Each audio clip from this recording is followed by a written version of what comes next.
રક્ષાબંધનની ભાવુક ગાથા।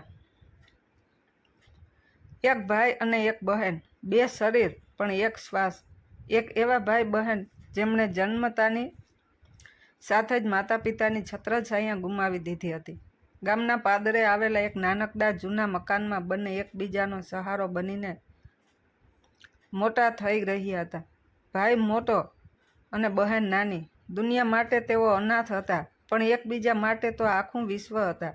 મોટા ભાઈએ ક્યારેય પોતાની નાની બહેનને મા બાપની કમી મહેસૂસ થવા ન દીધી। તે પોતે ભૂખ્યો રહી જતો, પણ બેનના મોંમાં કોળિયો મૂકતો। તેની નાની નાની ખુશીઓ જ તેના જીવનનું કેન્દ્ર હતી।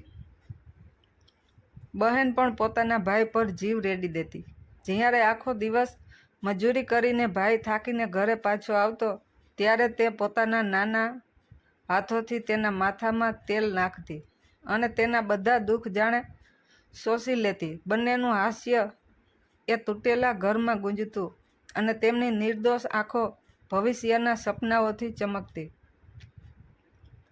રક્ષાબંધનનો તહેવાર તેમના માટે સૌથી મોટો ઉત્સવ હતો। બહેન આખું વર્ષ આ દિવસની રાહ જોતી। તે જાતે જ જંગલમાંથી સુંદર ફૂલો અને રેશમના તાર લાવીને પોતાના ભાઈ માટે રાખડી બનાવતી।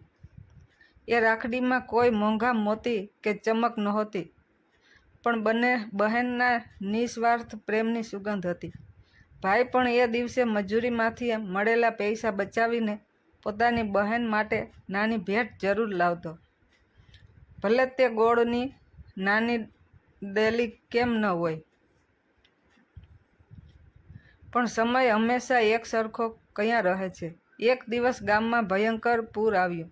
બધું તણાઈ ગયું। લોકોના ઘર, સપના અને સંબંધો પણ એ ભયાનક રાત્રે પાણીના પ્રચંડ પ્રવાહમાં ભાઈ બહેનનો હાથ છૂટી ગયો। ભાઈ બચાવ, બહેનની એ ચીસ વર્ષો સુધી ભાઈના કાનમાં ગુંજતી રહી। તેણે તેને બચાવવા ખૂબ પ્રયત્નો કર્યા, પણ કુદરતના કહેર સામે તે લાચાર હતો। પૂર ઓસર્યા પછી બધું શાંત હતું, પણ ભાઈના જીવનમાં તોફાન મચી ગયું હતું।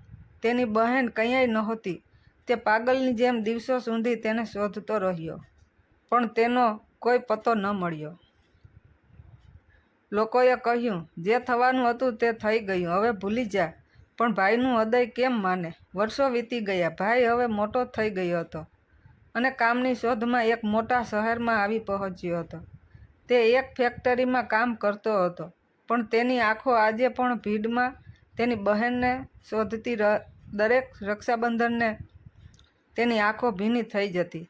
તે બજારમાં વેચાતી રાખડીઓ જોતો અને એનું હૃદય વલોવાઈ જતું।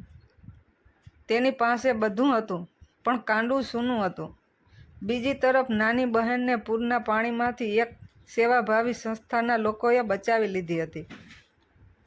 તેને બીજું કંઈ યાદ નહોતું, બસ એટલું જ યાદ હતું કે તેનો એક મોટો ભાઈ છે, જે તેને ખૂબ પ્રેમ કરે છે। તે એક અનાથ આશ્રમમાં મોટી થઈ અને ભણી ગણી ને એક શિક્ષિકા બની। તેના મનમાં હંમેશા એક આશા હતી કે એક દિવસ તેનો ભાઈ તેને જરૂર મળશે। તે પણ દરેક રક્ષાબંધનને એક રાખડી ખરીદતી અને ભગવાનની મૂર્તિ સામે મૂકીને પોતાના ભાઈના લાંબા આયુષ્ય માટે પ્રાર્થના કરતી। આ વર્ષે રક્ષાબંધનનો દિવસ હતો। ભાઈનું મન ખૂબ જ ઉદાસ હતું। તેના મિત્રો તેને આગ્રહ કરીને એક અનાથ આશ્રમમાં બાળકો સાથે તહેવાર ઉજવવા લઈ ગયા। તે ત્યાં બાળકોને મીઠાઈ અને ભેટ વહેંચી રહ્યો હતો, પણ તેનું મન તો પોતાની બહેનની યાદોમાં ખોવાયેલું હતું। ત્યાં જ તેની નજર એક યુવતી પર પડી, જે બાળકોને રાખડી બાંધતા શીખવી રહી હતી। તેના ચહેરા પર એક અજીબ પ્રકારની શાંતિ અને કરુણા હતી। અચાનક એ યુવતીની નજર ભાઈના સૂના કાંડા પર પડી। તે તેની પાસે આવી અને ખૂબ જ માયાળુ અવાજમાં બોલી, ભાઈ, તમારું કાંડું કેમ સૂનું છે? શું તમારી કોઈ બહેન નથી? એ ભાઈ શબ્દ સાંભળતા જ તેના હૃદયમાં જાણે વીજળીનો ઝટકો લાગ્યો। તેણે માથું ઊંચું કરીને એ યુવતી સામે જોયું।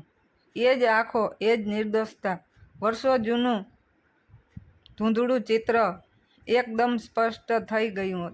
તેના માથાથી ધીમા ધ્રુજતા સ્વરમાં શબ્દો સરી પડ્યા. બહેન, એ એક શબ્દ સાંભળતા જ યુવતી ચોંકી ગઈ. તેના મગજમાં વર્ષોથી દબાયેલી યાદો એક પછી એક સજીવન થવા લાગી. પૂરની એ ભયાનક રાત, ભાઈનો છૂટેલો હાથ અને તેનો પ્રેમાળ ચહેરો. તેની આંખોમાંથી આંસુનો ધોધ વહેવા લાગ્યો. તે રડતા રડતા બોલી, ભાઈ, તમે મને મળી ગયા. ભાઈ અને બહેન વર્ષો પછી એકબીજાને ભેટી પડ્યા. તેમના આંસુઓથી આખું વાતાવરણ ભાવુક થઈ ગયું. ત્યાં હાજર દરેક વ્યક્તિની આંખો ભીની હતી. બહેનને તરત જ એક રાખડી લીધી અને ધ્રુજતા હાથે પોતાના ભાઈના કાંડા પર બાંધી. એ રાખડી જાણે વર્ષોના વિરહનો અંત અને અતૂટ પ્રેમના પૂર્ણ મિલનની સાક્ષી પૂરી રહી હતી.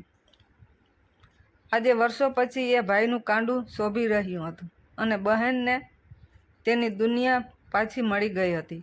સમયના ક્રૂર પ્રહારે જેમને વિખૂટા પાડ્યા હતા, એ જ સમય અને રક્ષાબંધનના પવિત્ર તહેવારે તેમને ફરી એક કરી દીધા હતા. આ મિલન માત્ર બે ભાઈ બહેનનું નહોતું, પણ બે અધૂરા આત્માઓનું હતું, જેમનો પ્રેમ દરેક કસોટીમાંથી પાર ઉતરીને આજે સંપૂર્ણ થયો હતો.